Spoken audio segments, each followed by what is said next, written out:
Welcome to the TufFish Show. I am so excited to start today with my friend Dianne Karg Baron. Welcome to the TufFish, Dianne. Hello there.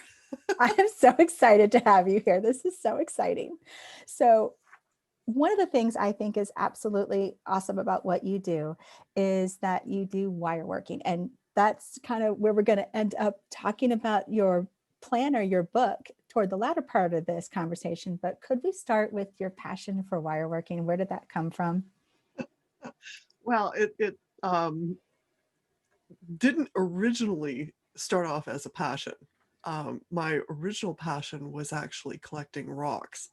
From the time that I was little, every time we went to the beach, I would come home with pockets full of rocks. And so Awesome. so when I got into my 20s, I discovered that there's actually a hobby full of people who like to collect rocks. It's called rock hounding. And so I joined a group in Toronto called the Gem and Mineral Club of Scarborough. And this particular group has all sorts of subgroups. So with rock handing, anything having to do with earth sciences is a subject for them to study. So there's geology, there's mineralogy, there's plate tectonics, there's chemistry involved with it. Um, Cool. and then they have subgroups. So they have people who are specifically interested in microminerals. There are people who are specifically interested in lapidary. And there was a group that was interested in doing wire working. And initially, I looked at this wire work, it's like, nah, not interested. And then in the summer of 1995, I was living on my own for the first time after having gone through an absolutely horrific year. My mother had passed away, Mm. and I had finally managed to extract myself from an abusive marriage. So I was living alone, and my apartment happened to be close to the beach. So I would take long walks on the beach. And of course, being a rock hound, look down. Um, Oh my God. so while I was walking on the beach one day, I noticed there was this really interesting rock. So I picked it up and I had a look at it. And then I realized it was just a piece of beach glass. And I thought, oh, you know, this is just a piece of beach glass. I was about to throw it back in. And then this thought came to me that said, this would make a really neat piece of jewelry. And as soon as I had that thought, it just became an absolute obsession. And I had to make this thing into a piece of jewelry right now. What could I lay my hands on to do that? And the first thing that came to my mind was wire. So I thought, okay, go and get some pliers. So I went to the hardware store, got some pliers, and the only place that sold wire that I knew of was a club member's hobby store, which was way out in the suburbs. And I lived in downtown Toronto, no car. So had to make an hour-long trek on public transit to get out there. So I bought myself a bit of wire and sat down and I made a pendant. And as soon as I was finished that, my mind was filled with all sorts of other ideas, and that just started it snowballing. So that was 25 years ago, That's awesome. and I have been doing it ever since.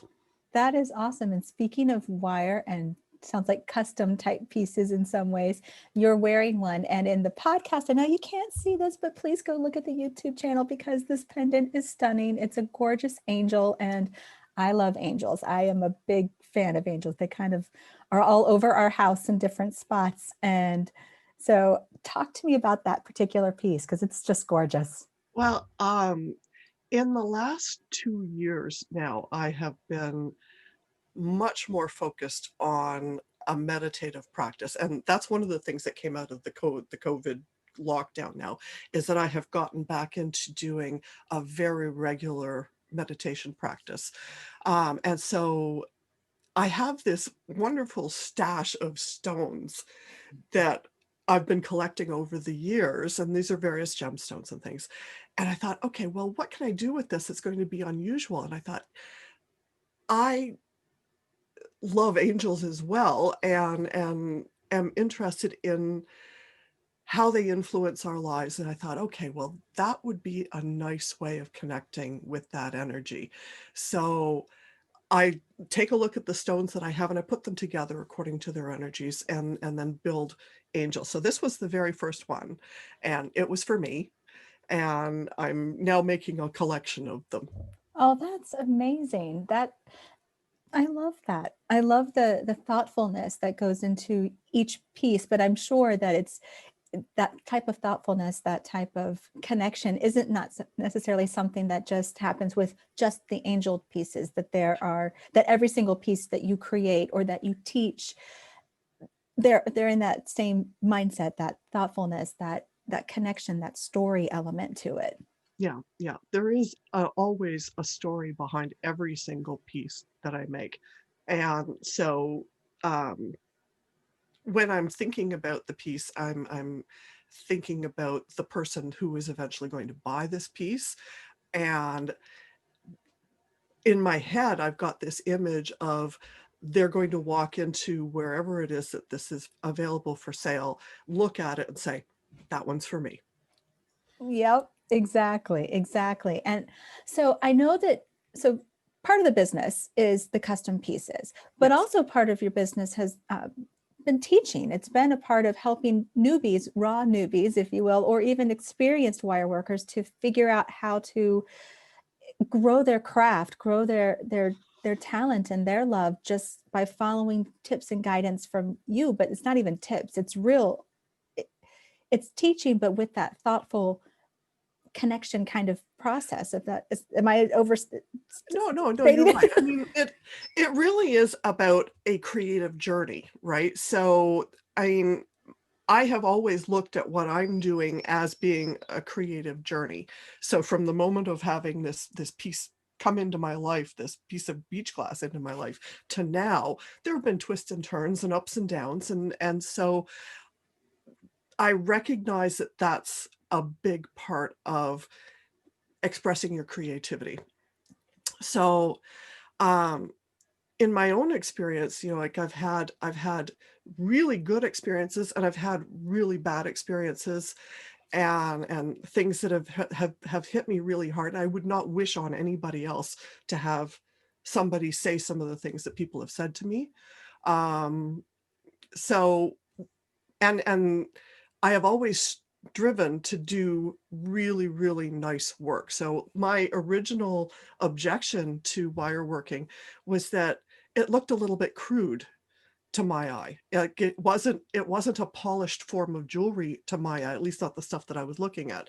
And in the last 25 years, that has changed an awful lot. There are a lot of very, very talented wire workers doing really, really lovely work. And the craft has come an awfully long way from what we used to call hippie craft. And so my goal with the teaching is to help people get the foundations that they need, so and the skills that they need so that they can take what they have in their head, and I call it linking your head, your heart, and your hands. So you start off with an idea in your head and you add the emotion and the passion to that, and then that flows through your hands and into the piece that you're making. So that's always the goal in anything that I'm teaching, is to help make that connection for the people that I'm teaching.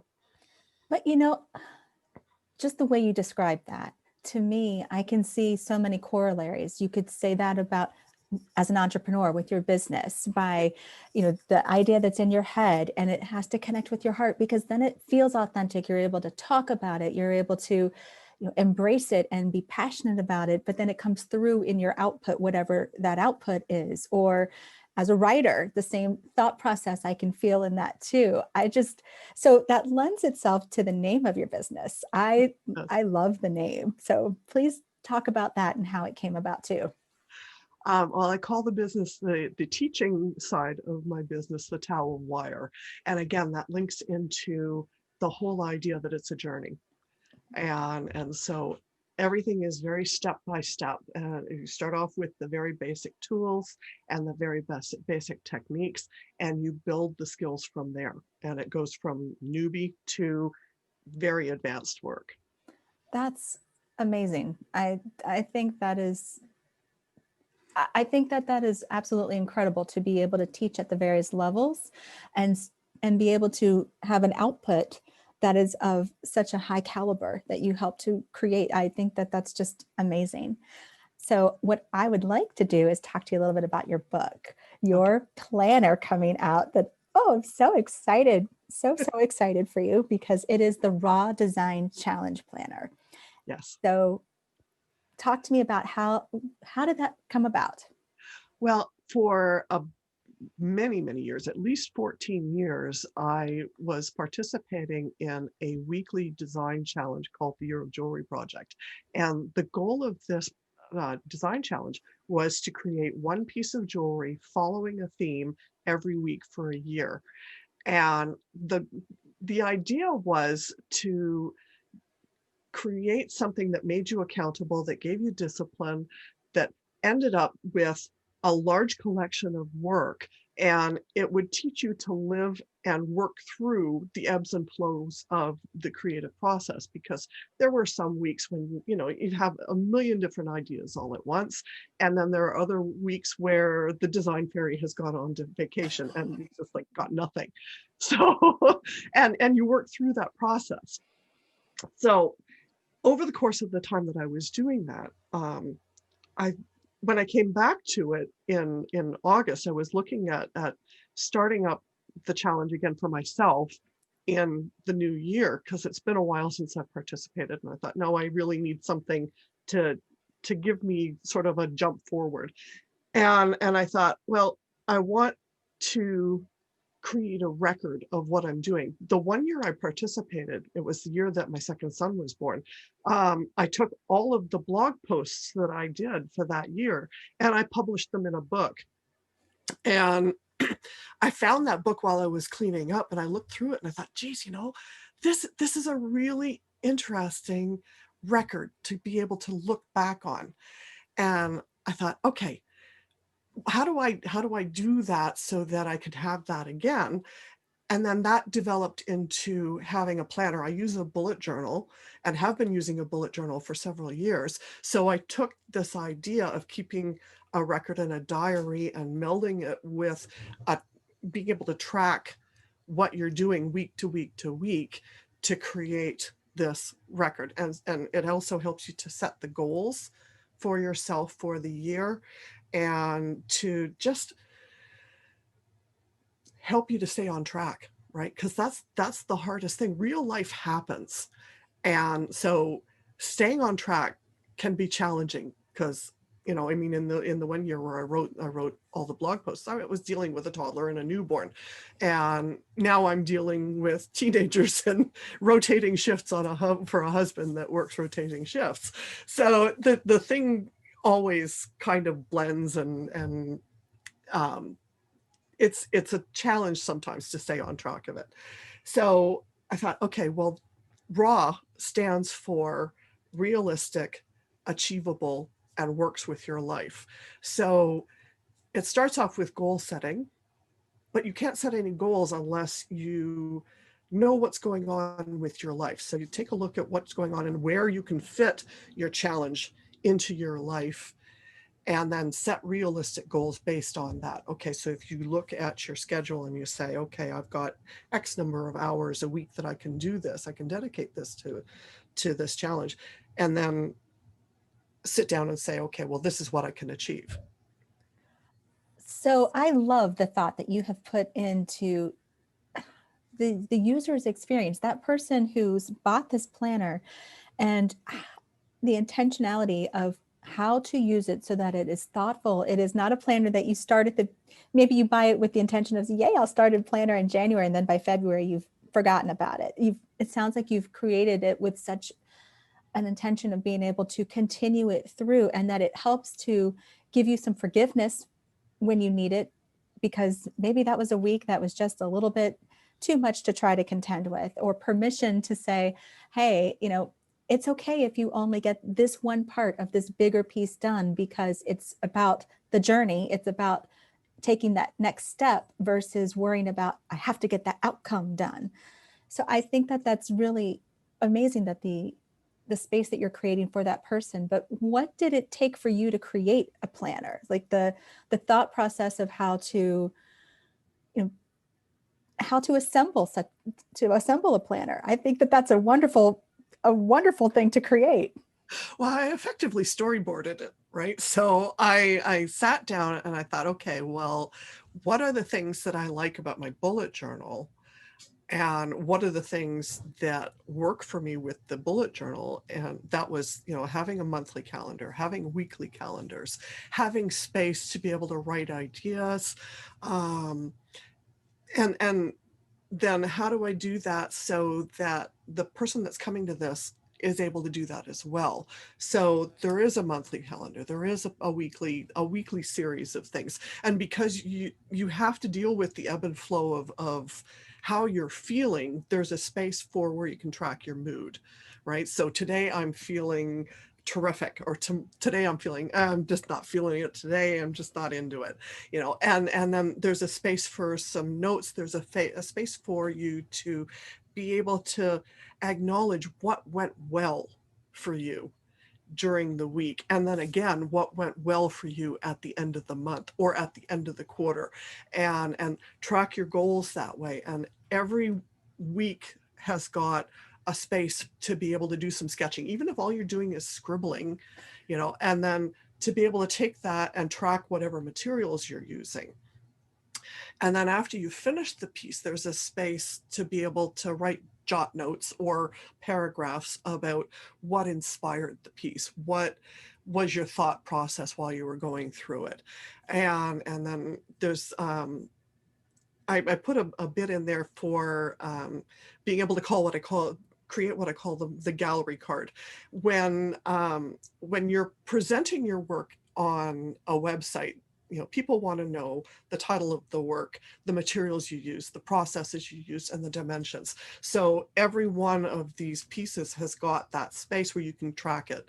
And it also has a social media tracker, so you can make notes about where it is that you've posted it to keep track of that.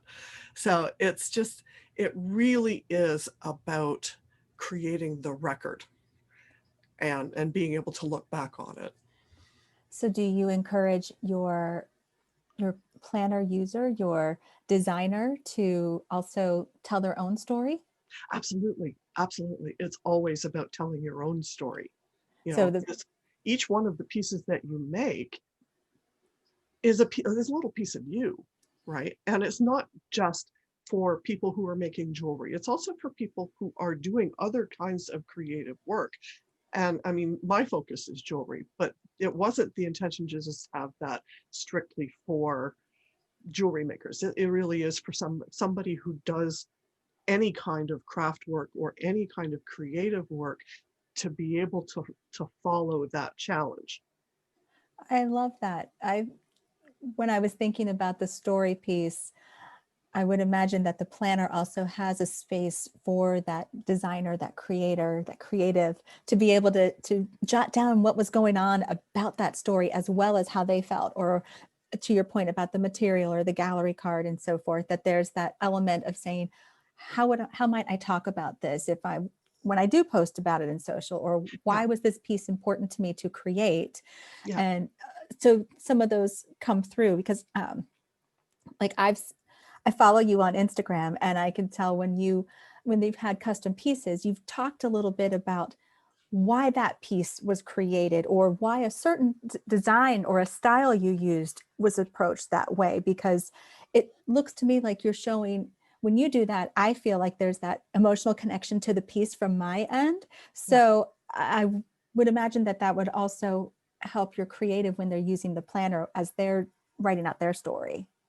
Yeah, absolutely. Because it like I said, I mean, there are going to be weeks when you're working where you have a million different ideas, but you can't do all of them all at once, right? So you have a space to be able to write them down, and then you can come back to it. So when the design fairy has gone on vacation, you I can love look that. back through it and say, okay, oh yeah, I really like that idea. Let's do that.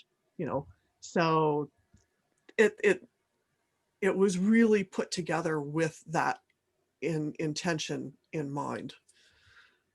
Did you have any challenges to overcome as you were coming through getting this planner out into the world? Um, well, it really just thinking through what do I want to include Mm. and what do I the layout of it. I mean, I have experience with layout and design. I was the editor of a metal arts magazine here in Canada for 6 years. And so through that process, I learned an awful lot about how to do the layout of it and how to make it flow so that it works. And I mean, it's an ongoing process, right? So it's a creative process. Very true. Very, very true. So were there things that perhaps were initially part of they're part of the original idea or design, but then you ended up saying, not right now, or this doesn't feel like I'd like it, but it doesn't feel exactly right yet. Did you run into anything like that? Um, no, because I really did have Cool. a very clear idea of what I wanted.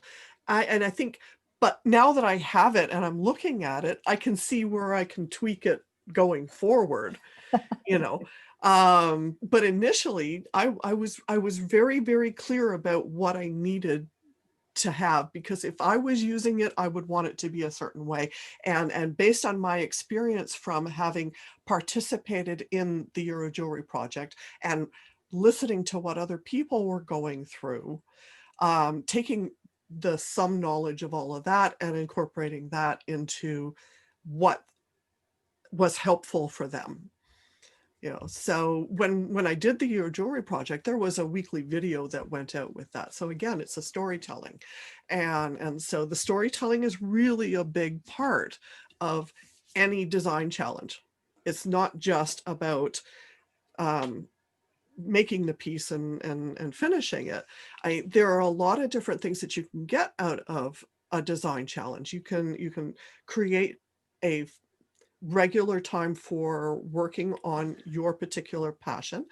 You can explore new techniques and new ways of making things. You can design collections, and it just, there's a lot of stuff that can come out of, a lot of benefits that can come out of making the commitment to doing a design challenge. How do you see the design challenge to be instrumental with someone who is also building their business? Maybe they are deciding this is my business, this is where I want my business to grow, and so I am in this creative space. And I want this planner to help me to be able to work in my business and to work on my business. How do you see that dance potentially, or do you have some ideas that could help them? Well, I mean, there's the goal setting part of it, right? So if you have set goals for yourself at the beginning of the year, and I mean, from my experience, it's been pick the top 3 to 5 that are the most important. And I mean, you might have a list of 12 goals that you want to achieve over the next years, but pick the top 3 and focus on those and break it down into quarterly sessions. So in the first quarter, you're going to work on this, and the second quarter, you work on this, and so on and so on.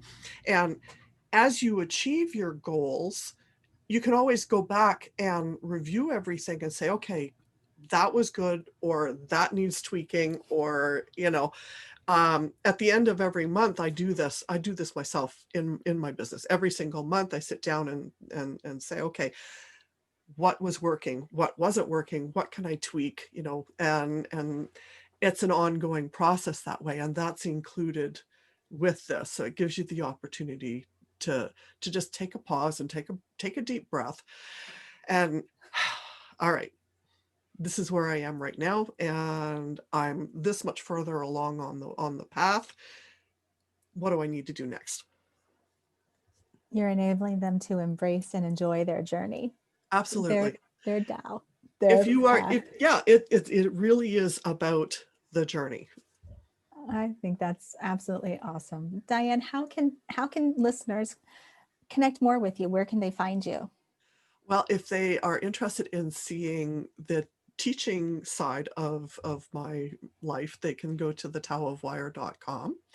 If they're interested in seeing the jewelry that I make, that's at diannekargbaron.com. And if they're interested in ordering the planner, they can get that through the taoofwire.com as well. That is awesome. Awesome. And where can they find you in social? I'm on Facebook. I am on Instagram. I'm on Pinterest. I'm on YouTube. I cover all the basic ones. Excellent. Excellent. Dianne, it has been a pure joy having you here. Thank you so much for being on the show. And I'm so excited for you and your your planner. It's out, right? It is out. Yes, it's available now. Awesome. Awesome. Well, I hope that there will be so many amazing pieces coming through Instagram and Pinterest and so forth from others creating their work that were inspired because this planner helped them to make it happen. I would love to see them too. So like, anybody that makes a piece and wants to tag me, then please do. I'm always excited to see the work that other people produce. That is awesome. Thank you so much, Dianne, for being on the show. I'm so thankful you were here. Thank you.